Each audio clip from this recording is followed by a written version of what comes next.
Hey, what is up guys? Guitar Rock here, welcome back to another Brown Dust video. Alright, today we're gonna talk about the supporters.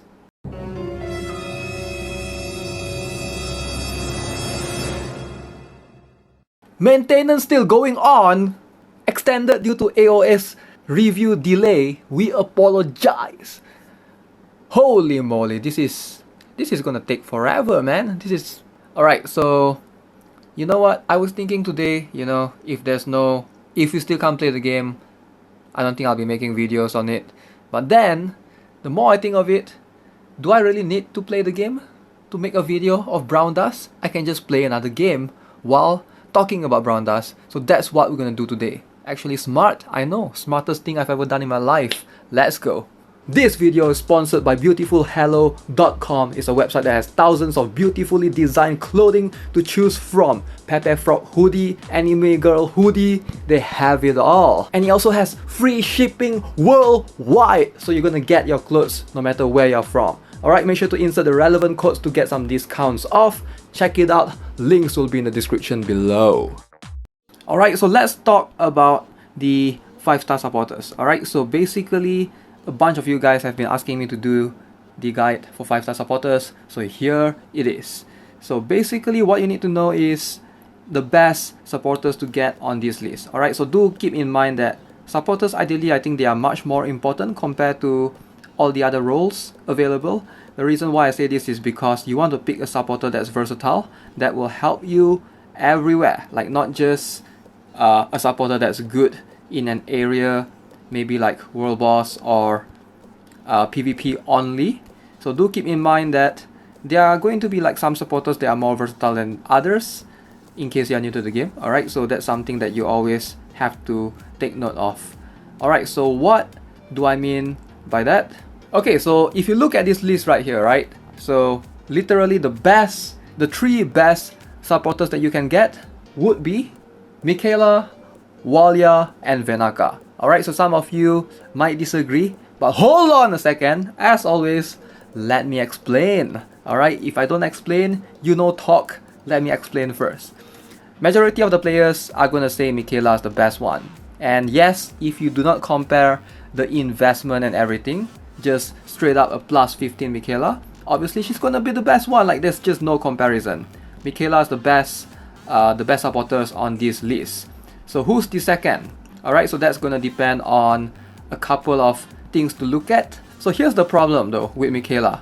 Just because she's the best, I don't think every single player should pick her. Alright, so the reason why is because of the investment.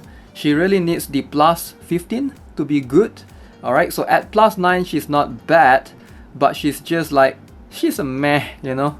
Like a meh.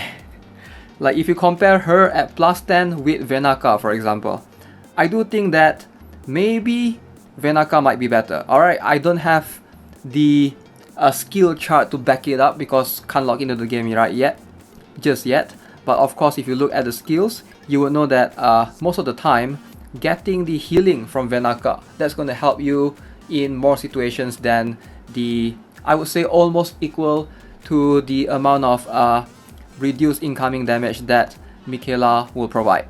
Alright, so do keep that in mind. The investment that you need, obviously Mikayla is more for if you're a serious player, just go for her anyway because you know you're going to invest in her sooner or later.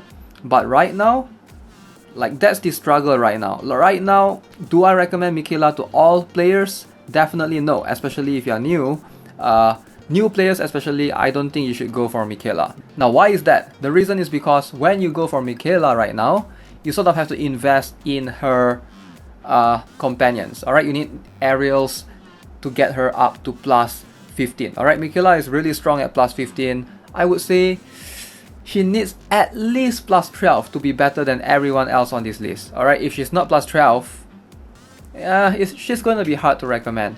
And that's the problem right now. Like, I don't think going for investing in the companions for her right now would be a good thing to do, because you should be pulling for the legend scrolls. All of us should try to get a good legendary and things like that.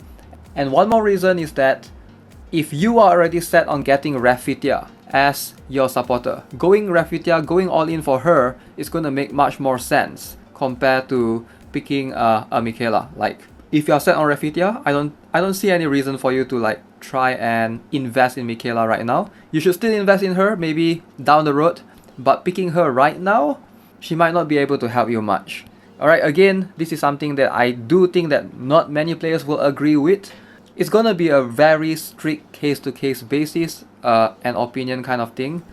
And yeah, so for most newer players, I would highly recommend going for Walia. Alright, so Walia is really good. And the reason why you should go for Walia, because Walia is gonna help you in two major areas where Mikayla is not going to shine as much. I mean, not to say that she won't shine at all, but it's just not as much as Walia. And that is Underground Arena and Guild Wars. Alright, so if you do intend to take Guild Wars seriously, right? So Walia is going to help you a lot more than Mikayla, especially when you are setting up a formation. Because Walia, if you can force the enemy to attack her in that first round, it's definitely going to be a bonus for you. And especially in Underground Arena, if you are the first one to go, right? So Walia is going to be a big help. A huge help. A huge immense help. Okay, so the next one would be Wanaka. Now, most players are going to say, Wanaka is obsolete. I don't think so. I'm still using her. She's still like very solid and strong. It depends on what you want for Wanaka versus Mikayla. I know for most Mikayla users, they are going to say Mikayla is better for sure. Do keep in mind that's only true at the higher skill level. Again, at +9 to +10, I do think that Wanaka is better most of the time. Alright, so the reason why is because healing, most of the time that healing is going to save you more than a reduced incoming damage, because yes, you do get reduced incoming damage, but Mikayla takes away a lot of HP from you. Alright, so that amount of HP taken, if there is no like HP taken away, I would say yes, Mikayla is pretty good. Alright, but because she does give the incoming damage reduction and take away HP, so that's like a plus and a minus at the same time. It neutrals out each other. So in most cases, I would say if you are looking at just +10, I think Wanaka is better. Alright, so that's just my opinion strictly. You do not have to agree with it as always. Okay, so if you're not looking to invest strictly in a +15 right now, I would say go for Wanaka. Sooner or later, Wanaka is gonna get her +15 or whatever.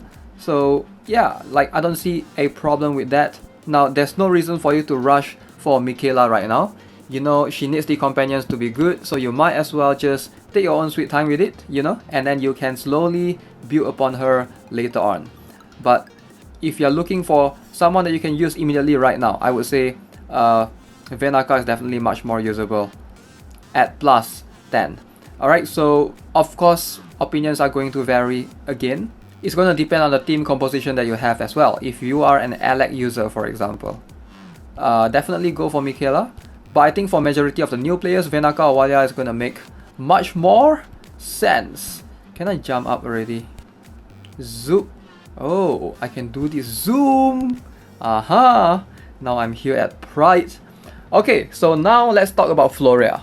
One word about Floria: skip her entirely. Alright, so Floria is a world boss hero, nothing else. If you're looking to use Floria in PvP, she's not going to help you at all on that area. So definitely not. I would not recommend picking up a hero, a unit that's like only good in one area. So definitely don't go for Floria at all. Do not do it. No matter what, no matter how good her art is, don't do it, man. Don't do it. Listen to me, it's not worth it. Do not do it. Maybe once she gets +15, but not right now. Okay, so next we have Endolin. Endolin is a unique one. I know some new players would like to build her, and I can see that she can be good in certain situations. But for most new players, I would highly suggest that you sway away from her. Like, not because she's bad or anything, but she requires a little bit of knowledge in trying to utilize correctly. So in most formation, if you don't try to play around her, right, she's gonna end up screwing up your formation really hard. And the reason why I say that is because if, let's say you do like an Endolin to Mamone, right? Mamone dies. What next? Endolin is going to like end up taunting someone who is your main attacker, and in most cases, she will screw up your formation once your main taunter dies. So not something that I would recommend for new players. If you want to play around with taunt and stuff, there's John available, right? So it's quite hard to recommend Endolin if you are new. Alright, so if you have been playing the game for a while, you want to go with some unique taunt strategy, Endolin can be pretty good, like at +9 though. The main problem is always going to be the buff. She won't buff as huge of an area compared to a lot of other supporters. So it's going to depend on what you're looking for. Alright, she's gonna be really different, and I would say that maybe if you are not looking for, if you already have Mikayla and if you already have Wanaka, Walia, then yeah, she's a good solid choice. But if you're looking for like taunt specifically, I still highly recommend Walia over Endolin, because Walia can actually do something that no one else does in the game, literally. Alright, so Endolin, there's John. Alright, John exists as a 4-star, much cheaper alternative. So, you know, John already exists way before her, and in certain occasions, in certain cases, John is better because John provides debuff immunity to whatever defender that he's trying to taunt, right? So yeah, you have to consider that in mind when you are picking Endolin. Do you really need Endolin? Can John fill up that role in trying to taunt that particular unit that you want to taunt, right? So you have to give that a thought. That has to be the first thing that you have to consider. If there's no reason for you to pick Endolin, don't go for her. Okay, so next up we have Laura. Alright, so Laura is actually really good before everything, right? So I don't think she's good anymore, and I don't think she's worth picking anymore. Not because her supports are terrible or anything, but it's just because Nartas is going to be a thing right now. So her one line support is probably gonna screw up the formation entirely. You know, Nartas is gonna destroy that formation. And with the existence of all these 6 devils right now, everyone has debuff immunity. I don't think it's worth going for her anymore, because what makes her unique compared to everyone else is her shock, her attack interference, bestowal, shock damage thing. But right now, in the meta right now, she just doesn't fit anymore. If you want to pick her for fun, sure, go ahead, but I don't think I don't really see the need for any player to pick her, because Walia, Wanaka, Mikayla is gonna be the much better option. Alright, so Verona, same goes for Verona. Cerubia exists, and I do think that Cerubia is like a better version in certain cases. Yes, I know Verona has debuff immunity, and if you want to run like a very good strategy for Arcstar using Vals, you need Verona. But with Cerubia, you can do the same for, what's that hero called? Eldora, right? So that is something to consider. So Cerubia is like, I do think that at +10, right? If you're comparing a +10, Cerubia is going to be much better than a Verona. If you don't count the debuff immunity, if you're just counting the amount of buffs. Alright, so that is something that you have to consider. Like in the long run, do you really need Verona? Like, I don't think people are gonna use her in PvP. Like, she's not bad, but you don't really need a single focused DPS target, because like Mikayla and Wanaka is gonna give much better buffs to more units. So why pick Verona? The only thing that she has was, before this, she's quite tanky, but right now that's not the case anymore. She gets one shot most of the time, so I wouldn't recommend picking her at all. Alright, except for world boss reasons. Again, Helena and Mary, I've done that discussion a lot of times on my channel, so I'm not going to go too deep into it.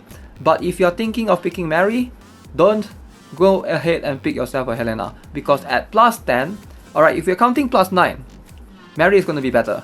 Alright, if you're talking about +10, I do think that most of the time Helena is going to make more sense because what Mary has is I believe it's the attack interference removal or something. I can't confirm it because I do not have the game, it's still maintenance and stuff, but I'm pretty sure that's the main difference, while Helena has the charm bestowal, which makes more sense in most scenarios. Alright, so go for Helena if you're looking for a 3x3 tile. Also Helena has some healing as well, and that's gonna help if you're looking for a to-play world boss for Zaratan and stuff. Alright, and last is Themis. Definitely not gonna recommend going for her now.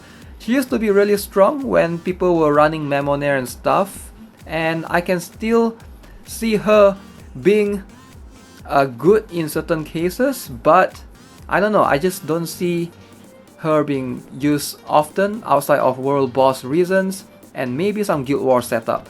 It's just kind of hard to recommend Themis right now. Like, I don't think she's gonna be useful in PvP.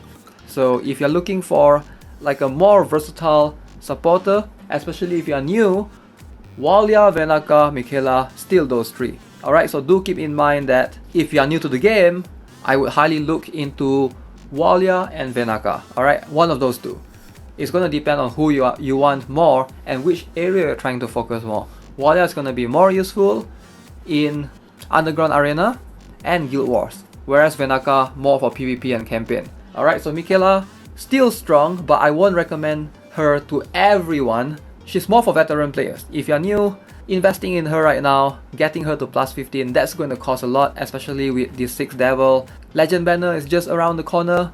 There's no reason for you to spend diamonds getting her companions, right? So just go for, if you want to pick Rafitia, don't worry about Mikayla at all. Like, just go all in on Rafitia. She's going to help your team in terms of supports. You don't have to worry about getting Mikayla. Alright, you can go for Wanaka or Walia. Alright guys, so hopefully that clears things up. Again, all of these are based on my own personal opinion. Yes, I know the maintenance is still it's taking forever. I know the pain, the suffering that we all have to go through. Okay, so that's gonna be it for this video. Hope you enjoyed it, and if you do, subscribe to the channel, give this video a like. If you want to join my Discord, links will be in the description below. And what else? Everything will be in the description. I hope check out for the links. Everything will be there. So yeah, stay tuned for the next Brown Dust video, hopefully coming soon once we are able to actually log into the game. As always, have a nice day. Goodbye. Bloop, swim. I can swim now. Whoosh.